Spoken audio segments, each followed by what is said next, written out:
Hello প্রিয় ছাত্রছাত্রীরা, আশা করি তোমরা সবাই খুব ভালো আছো।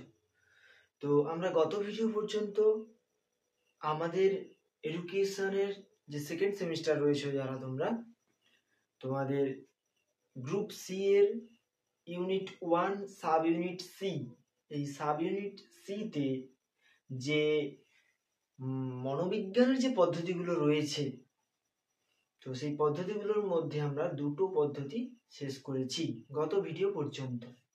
সেগুলো কি কি? অবজারভেশন এবং এক্সপেরিমেন্টেশন, এই দুটো পদ্ধতি।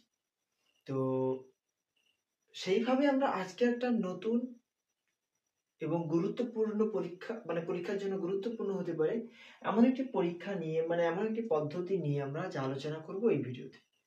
তো আজকে যে পদ্ধতিটা নিয়ে আলোচনা করা হবে সেটা কি? সেটা হচ্ছে কেস স্টাডি পদ্ধতি। সেটা হচ্ছে কেস স্টাডি মেথড। ঠিক আছে, কেস স্টাডি মেথড। দেখো, কেস স্টাডি মেথডটাও কিন্তু খুব সহজ।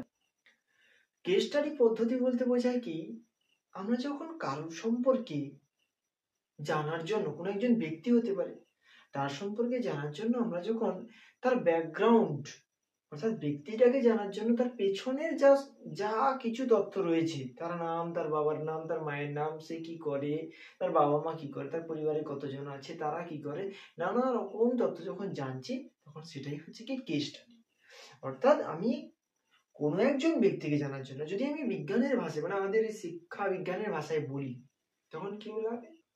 যখন বিভিন্ন অভিক্ষা এবং কৌশল ব্যবহার করে কোনো একজন ব্যক্তির সামগ্রিক তথ্য সংগ্রহ করা হয়, তাকেই বলা হয় কেস স্টাডি। তাহলে দেখো, কোনো একজন ব্যক্তির সামগ্রিক বিষয় সম্পর্কে যখন আমরা জানতে চাইব, তখন আমরা সেই ব্যক্তির সমস্ত কিছু তথ্য, তার মা, বাবা, ভাই, বোন, পরিবার, সামাজিক অবস্থান ইত্যাদি সমস্ত দিকের তথ্যগুলো যখন আমরা যাচাই করছি, জানতে চাইছি বা জেনে নিচ্ছি, সেই পদ্ধতিটাকে বলা হচ্ছে কি কেস স্টাডি মেথড। তো এটা তো আমরা সাধারণ ভাষায় জানলাম যে কেস স্টাডি মেথডটা কি। তো আমাদের যদি পরীক্ষায় পড়ি, প্রথমত একটা সংজ্ঞা লিখতে হবে।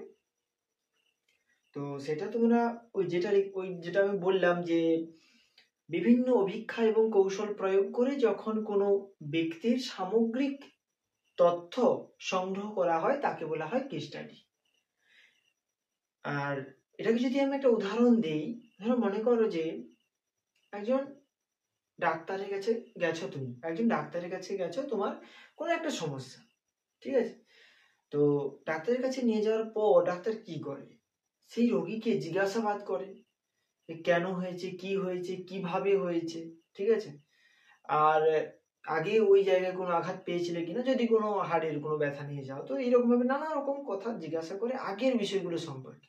তাহলে তিনি কি করছেন? তোমার বিষয়ে কেস স্টাডি করছেন, তোমার এই সমস্যাটার বিভিন্ন খবরাখবরগুলো জানছেন। তো এটাই হচ্ছে অ্যাকচুয়ালি কেস স্টাডি। তো এই কেস স্টাডি করে থাকেন শিক্ষকও কেস স্টাডি করতে পারে, বা ডক্টরও কেস স্টাডি করতে পারে, আবার মনোবিদগণও কেস স্টাডি করতে পারে, মনোচিকিৎসকগণও কেস স্টাডি করতে পারে, ঠিক আছে? তাহলে এটা কি কেস স্টাডির একটা সাধারণ সংজ্ঞা। এর পাশাপাশি দু একজন ব্যক্তির সংজ্ঞা দিতে হবে। তো তারও আগে একটা কথা বলে দিই, যেটা এক মার্কের প্রশ্নে থাকতেও পারে, যে এই কেস স্টাডি কথাটি সর্বপ্রথম যিনি ব্যবহার করেন তিনি হলেন কে? ফ্রেডারিক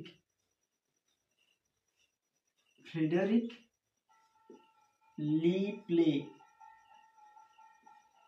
1829 সালে তিনি এই কথাটি প্রথম ব্যবহার করেন। আর এই কেস স্টাডি পদ্ধতিকে প্রচলন ঘটিয়েছেন, ব্যবহার্য করে তুলেছেন, যাতে সবাই ব্যবহার করতে পারে। তো সেই প্রচলন ঘটিয়েছেন কে? না, Herbert Spencer.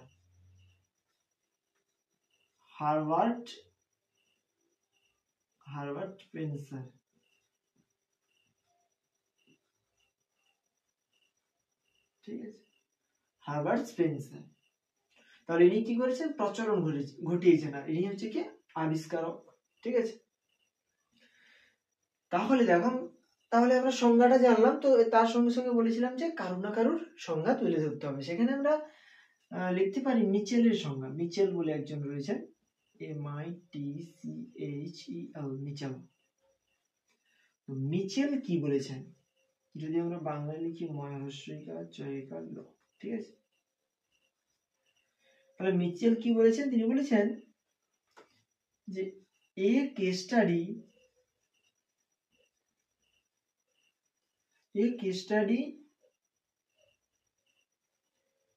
is defined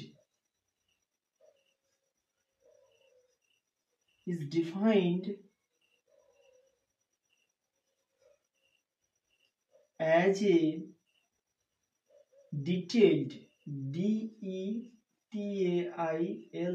detailed examination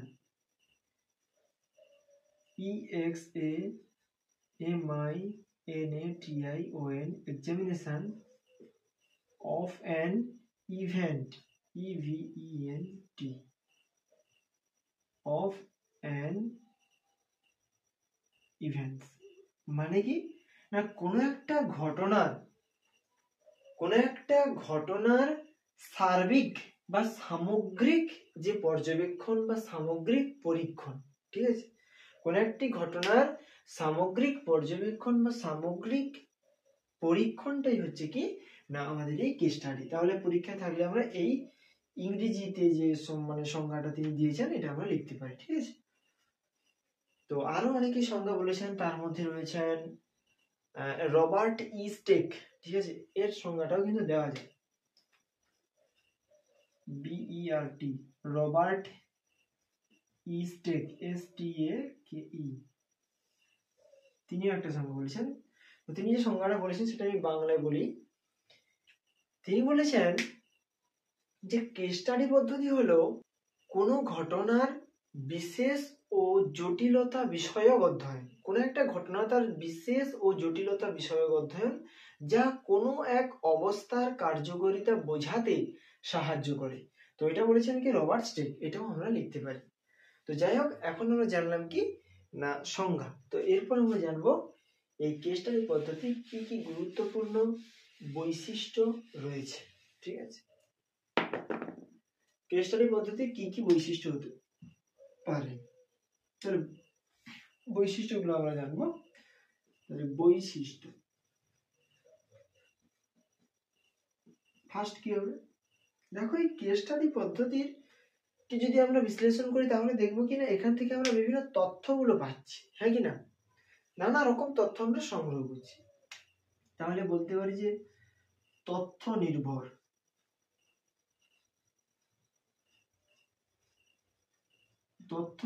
প্রক্রিয়া।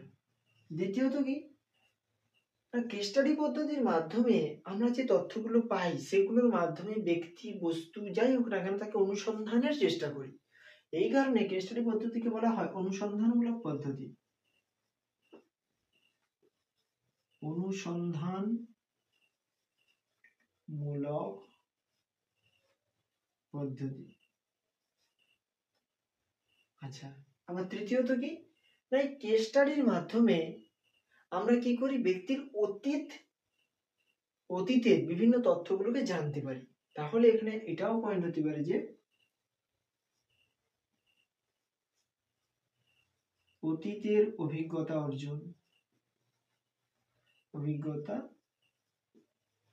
অর্জন।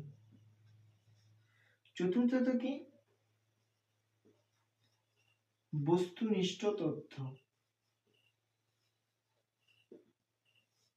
বস্তুনিষ্ঠ তথ্য কিরকম না, দেখো আমরা যে তথ্যগুলো পাচ্ছি সেই তথ্যগুলো কিন্তু একবারে প্রত্যক্ষ, মানে আমরা কোনো একজন ব্যক্তিকে যদি তার কেস স্টাডি করি, কারো যদি সমস্যা হয় বা সে ব্যক্তি হোক বস্তু যাই হোক, আমরা যদি ধরো মনে করি আমরা কোনো একজন ব্যক্তির কেস স্টাডি করবো, তাহলে তাকে জিজ্ঞাসা করে হতে পারে, তাকে কিছু প্রশ্ন দিয়ে হতে পারে, তার সঙ্গে সাক্ষাৎকারের মাধ্যমে হতে পারে, অথবা তাকে দেখেও হতে পারে।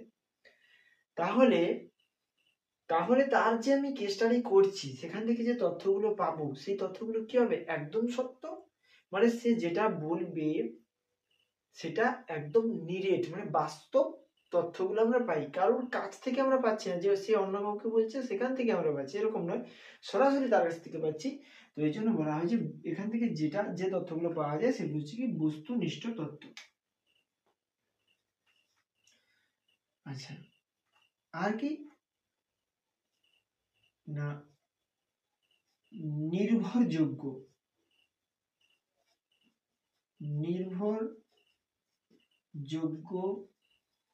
পদ্ধতি।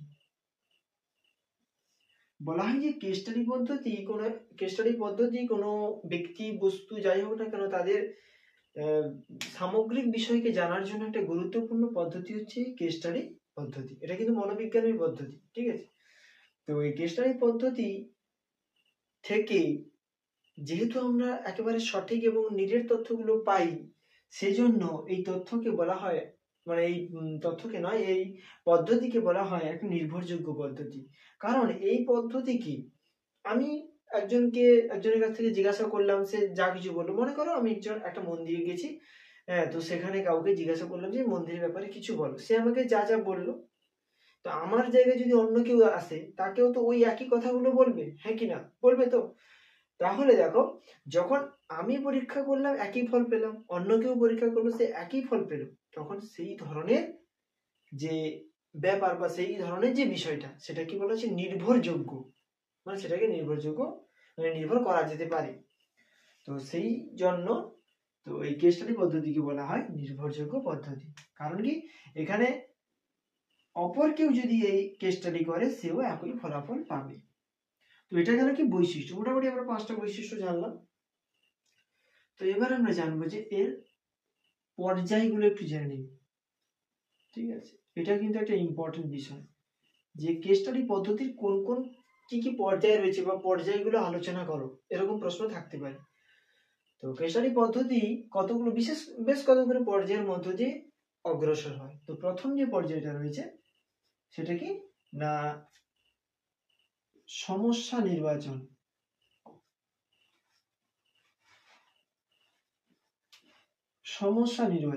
এখানে কি কি করা হয় না সমস্যাটাকে নির্বাচন করা হয়, মানে আমি কোন বিষয়ে কেস স্টাডি করব সেটা আগে নির্বাচন করতে হবে।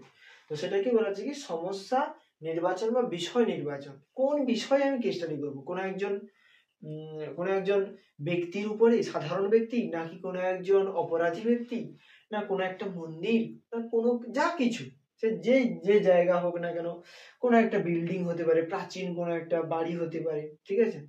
তো এই কথাগুলো মানে এই বিষয়গুলো হতে পারে। তাহলে প্রথমে আমাকে নির্বাচন করতে হবে কার বিষয় বা কোন বিষয়ে আমরা কেস স্টাডি করব। দ্বিতীয়ত কি প্রশ্ন নির্বাচন।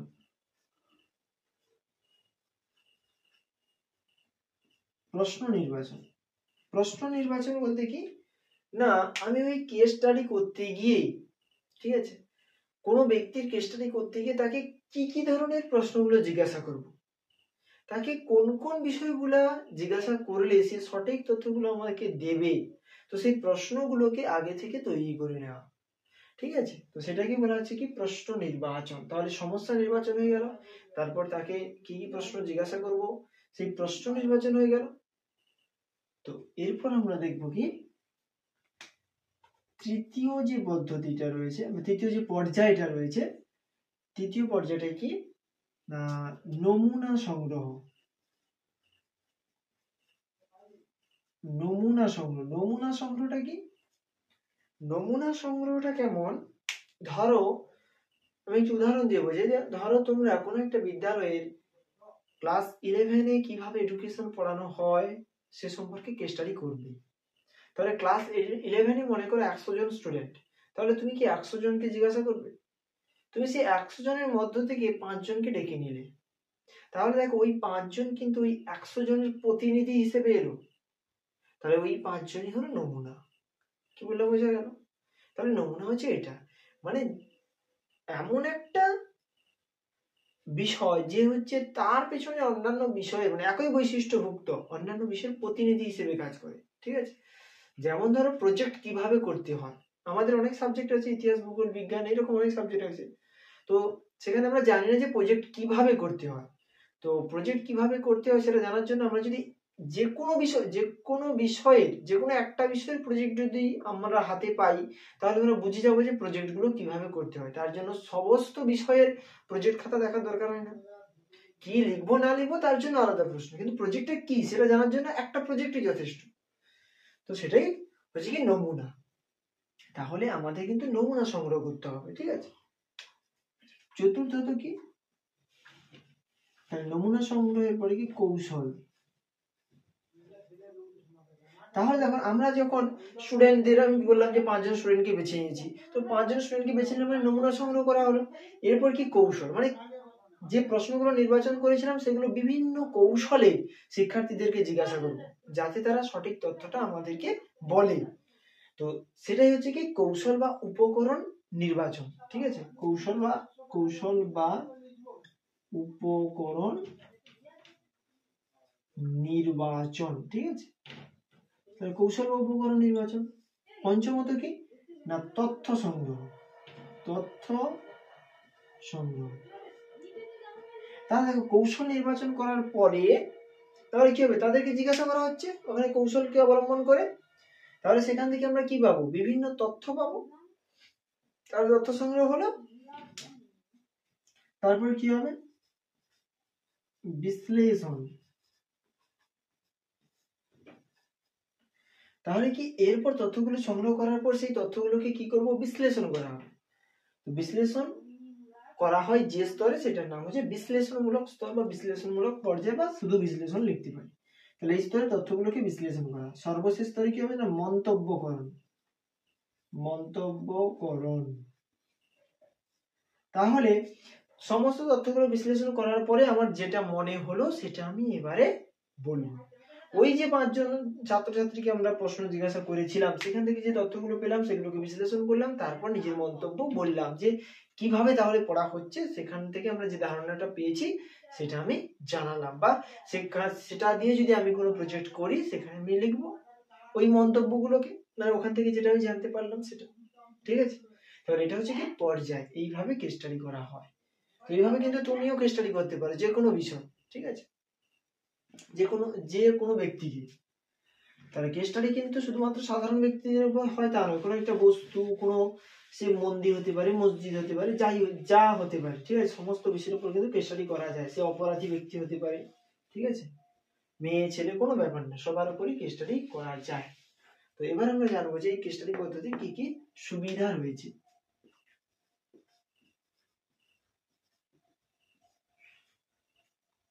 কেস স্টাডি পদ্ধতির সুবিধা। আশা করবো যে তোমরা এই আলোচনাগুলো বুঝতে পারছো, যদি না বুঝতে পারো কমেন্ট করে জানাবে যে কোন জায়গাটা সমস্যা হয়েছে। তো এবার কি এর সুবিধা, কেস স্টাডি পদ্ধতির কি কি সুবিধা আছে। দেখো কেস স্টাডি পদ্ধতির প্রথম সুবিধা কি হতে পারে, তাহলে দেখো এখান থেকেও কিন্তু আমরা পয়েন্টগুলোকে এখানে দিতে পারি।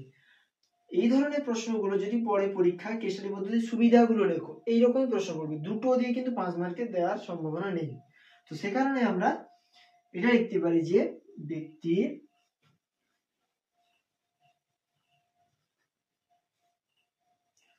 ব্যক্তির সম্পর্কে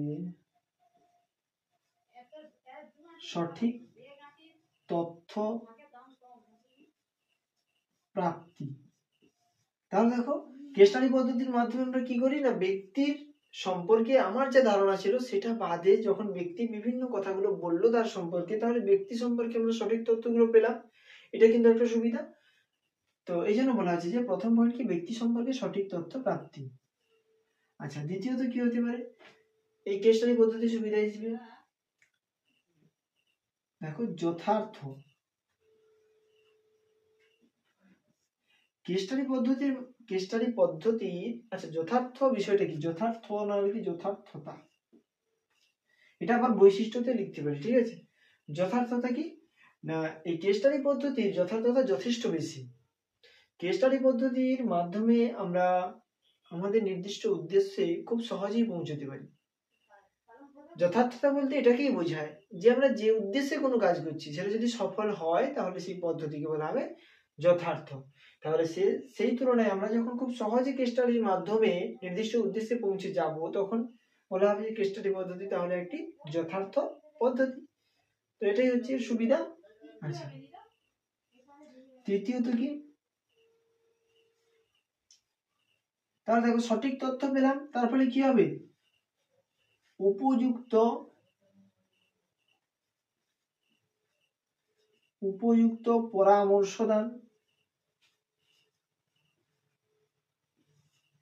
তাহলে উপযুক্ত ব্যক্তি সম্পর্কে যখন আমরা সঠিক তথ্যগুলো কেস স্টাডি পদ্ধতির মাধ্যমে পাবো তখনই সম্ভব হবে, কেবলমাত্র তখনই সম্ভব হবে ব্যক্তিকে সঠিক উপদেশ প্রদান বা সঠিক বা উপযুক্ত পরামর্শ দান করা তখনই সম্ভব হবে, ঠিক আছে, যখন আমরা তার আগের তথ্যগুলো আমরা জানতে পারবো, মানে ওই সমস্যাটার সম্পর্কিত যে সমস্ত তথ্যগুলো রয়েছে সেগুলো আমরা জানতে পারবো। আচ্ছা, এটা হলো তৃতীয়ত। আচ্ছা, চতুর্থত কি হবে? চতুর্থত হতে পারে কিনা গভীর অধ্যয়ন। গভীর অধ্যয়ন। দেখো, কেস স্টাডি পদ্ধতির মাধ্যমে আমরা কি করতে পারি না, সেই বস্তু হোক, সে ব্যক্তি হোক, যাই হোক, তার সম্পর্কে গভীরভাবে অধ্যয়ন করতে পারি না, মানে তার সম্পর্কে যত ইচ্ছা তথ্য আমি জানতে পারি দীর্ঘ সময় দিয়ে, ঠিক আছে। তাহলে দেখো, কেস স্টাডি পদ্ধতির মাধ্যমে কোনো ব্যক্তি বা কোনো অপরাধী, কোনো বস্তু, সে যাই হোক না কেন, সেখান থেকে আমরা অধিকতর তথ্য সংগ্রহ করতে পারি গভীর অধ্যয়নের মাধ্যমে, ঠিক আছে। তাহলে এটা একটা বিশেষ বৈশিষ্ট্য বা সুবিধা, ঠিক আছে। দেখো, সুবিধার পয়েন্টগুলো যদি আমি বৈশিষ্ট্যতে লিখি তাও কিন্তু ভুল নয়, ঠিক আছে। আবার বৈশিষ্ট্য থেকে যদি পয়েন্ট আমি সুবিধাতে লিখি, যেমন ধরো এই পয়েন্টটা আমরা লিখতে পারি যে অতীতের অভিজ্ঞতা অর্জন, যেটা আমরা প্রায় সেই সেম একটি পয়েন্ট লিখি, সম্পর্ক সঠিক তথ্য প্রাপ্তি, তারপরে যথাযথতা, উপযুক্ত পরামর্শ দান, তারপরে গভীর অধ্যয়ন করা যায় বিষয়টা নিয়ে। আচ্ছা, আর কি? নির্দেশনা প্রদান।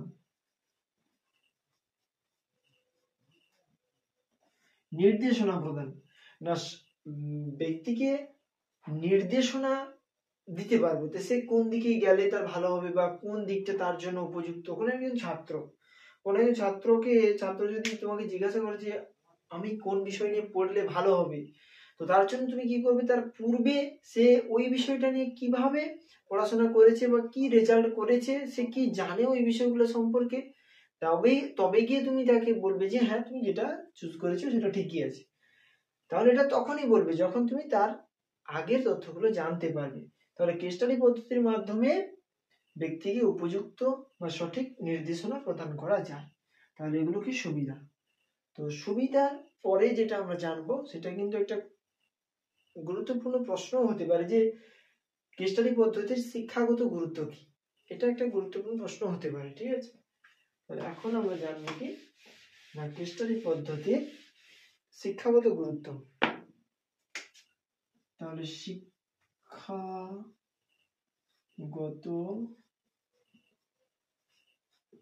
গুরুত্ব, কেস স্টাডি পদ্ধতির শিক্ষাগত গুরুত্ব কি রয়েছে? প্রথমত কি হতে পারে? প্রথমত কি শিক্ষাগত গুরুত্ব?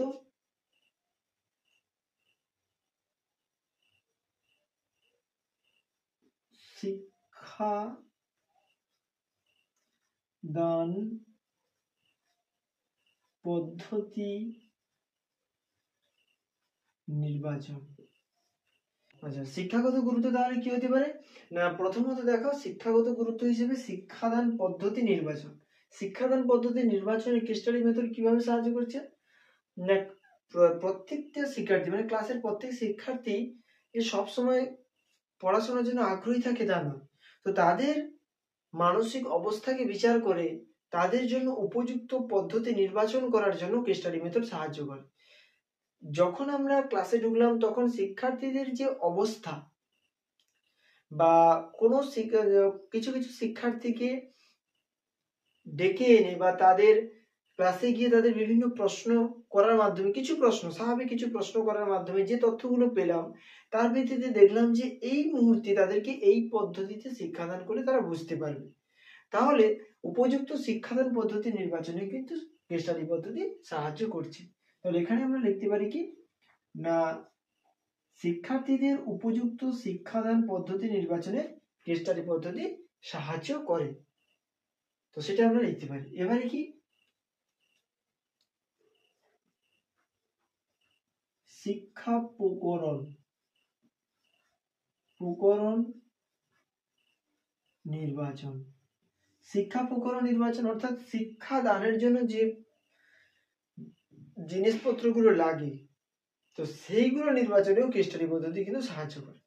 কোনো একটা শ্রেণীকক্ষ, কোনো একটা যে বিশেষ শ্রেণীকক্ষ হতে পারে, ঠিক আছে, তো সেই কোনো একটা শ্রেণীকক্ষে মানে ধরো ক্লাস 6 ভূগোল করানোর জন্য কি ধরনের মানে ম্যাটেরিয়ালস বা কি ধরনের শিক্ষা উপকরণ আমরা ব্যবহার করবো, সেখানে কি ম্যাপ নিয়ে বোঝাবো না গ্লোব নিয়ে বোঝাবো? একটা 6 স্টুডেন্টকে কিন্তু গ্লোব নিয়ে বোঝালে তার অতটা বুঝতে পারবে না। তো সেক্ষেত্রে তাদের যদি ম্যাপ নিয়ে বোঝানো হয় তাহলে তারা খুব সহজে বুঝতে পারবে। তাহলে সেক্ষেত্রে শিক্ষার্থীদের সম্পর্কে জানার পরে তাদের জন্য উপযুক্ত শিক্ষা উপকরণ আমরা স্থির করি যে কোনটা তাদের জন্য উপযুক্ত হবে। তৃতীয়ত কি হতে পারে শিক্ষাগত গুরুত্ব হিসেবে? তৃতীয়ত হতে পারে যে শিক্ষাগত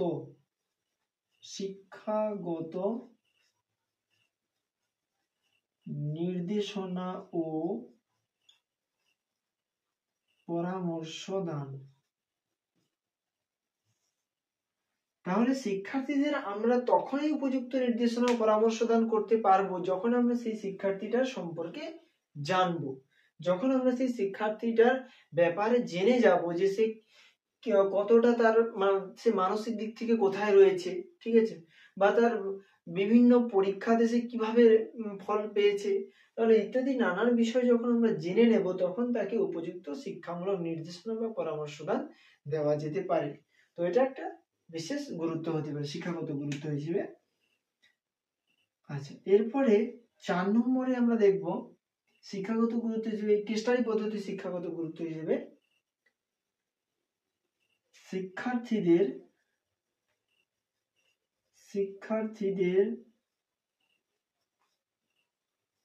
মানসিক অবস্থান। শিক্ষার্থীদের মানসিক অবস্থান, শিক্ষার্থীরা মানসিক দিক থেকে কোন পর্যায়ে রয়েছে, শিক্ষার্থীরা মানসিক দিক থেকে কোন পর্যায়ে রয়েছে সেটা জানার জন্য কিন্তু আমাদের এই কেস স্টাডি পদ্ধতি সাহায্য করে। শিক্ষার্থীকে বিভিন্ন প্রশ্নকরণের মাধ্যমে আমরা বুঝে যাব যে শিক্ষার্থী মেন্টালিটি বা বুদ্ধির দিক থেকে বা যৌক্তিক কাজকর্মের দিক থেকে শিক্ষার্থীর অবস্থান কোথায়।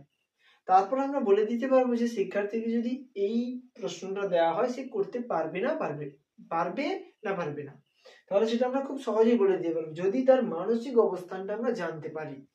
ঠিক আছে, তো এক্ষেত্রে কিন্তু আমাদের কেস স্টাডি পদ্ধতি সাহায্য করবে, কারণ কেস স্টাডির মাধ্যমে কি করব না, শিক্ষার্থীকে বিভিন্ন প্রশ্নকরণের মাধ্যমে হোক বা যাই যে কোনো প্রকারে হোক তার যে আগের তথ্যগুলো যদি আমরা জানতে পারি তখন বলা যাবে। পঞ্চমত কি হতে পারে? পঞ্চমত হতে পারে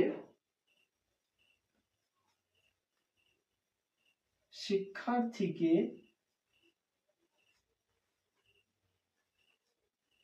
আগ্রহী করে তোলা। দেখো কেস স্টাডি পদ্ধতির মাধ্যমে আমরা কিন্তু শিক্ষার্থীদেরকে আগ্রহী করে তুলতে পারি শিক্ষার ব্যাপারে। হয়তো কোনো শিক্ষার্থী শিক্ষার ব্যাপারে ভুল ধারণা থাকতে পারে, অথবা তার বাড়ির যারা সদস্যরা রয়েছে তারা হয়তো তাদেরকে শিক্ষা ব্যাপারে সেই রকম কিছু বলেনি, হ্যাঁ, তো এরকম হতে পারে তাদের মধ্যে ভুল ধারণা তৈরি করেছে। তো সেই সমস্ত ভুল ধারণাগুলো যদি আমরা জানতে পারি বা শিক্ষাগত যদি তার মধ্যে কোনো সমস্যা থাকে সেগুলো যদি আমরা সঠিকভাবে পূরণের চেষ্টা করি, সমস্যাগুলো সমাধানের চেষ্টা করি, তাহলে কিন্তু শিক্ষার্থীদের মধ্যে আগ্রহ সৃষ্টি করতে পারবো।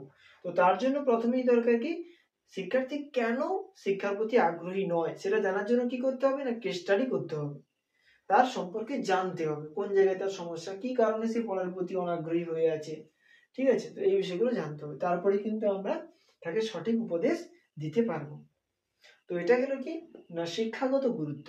তো এরপরে আমরা যেটা জানবো সেটা পরীক্ষায় থাকতে পারে অথবা নাও পারে, খুব একটা ইম্পর্টেন্ট নয়, তবু আলোচনা করতে হবে। তো যাই হোক, সেটা হচ্ছে কি, সেটা হলো অসুবিধা।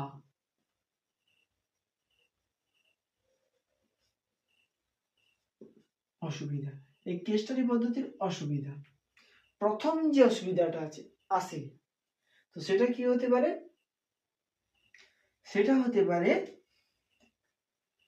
যে নিখুঁত তথ্য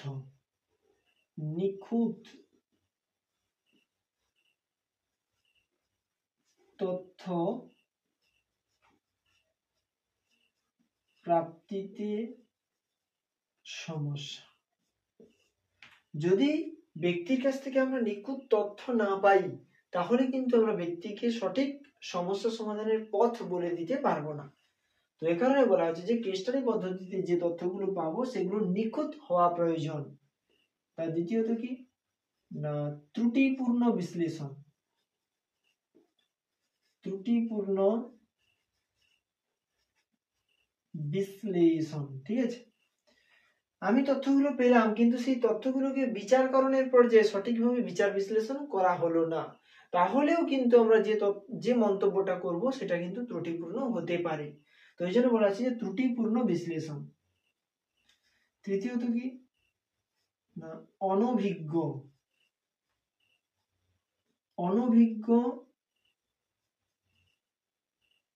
পর্যবেক্ষক।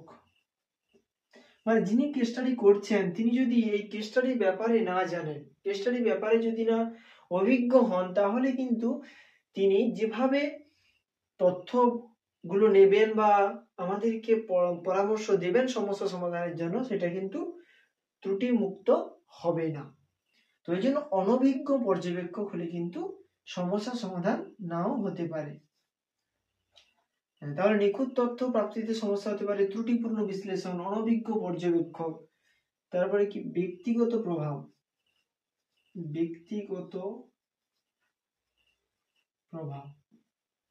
কেস স্টাডিতে ব্যক্তিগত প্রভাব এটা কিন্তু খুব স্বাভাবিক ঘটতে পারে, ঠিক আছে। যদি কাউকে জিজ্ঞাসা করা হয় যে তার সম্পর্কে বলো, সে কিন্তু তার ভালো ভালো দিকগুলিকে বলবে আর খারাপ দিকগুলি এড়িয়ে যাবে। কিন্তু কেস স্টাডি পদ্ধতিতে এমনটা করলে সেখান থেকে সমস্যার সমাধান কখনোই সম্ভব নয়।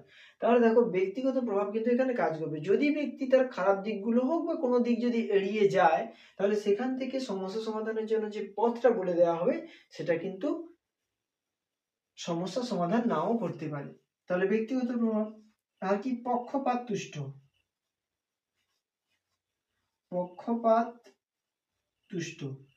পক্ষপাত তুষ্টটা কি না, এটা হচ্ছে পর্যবেক্ষকের প্রভাব।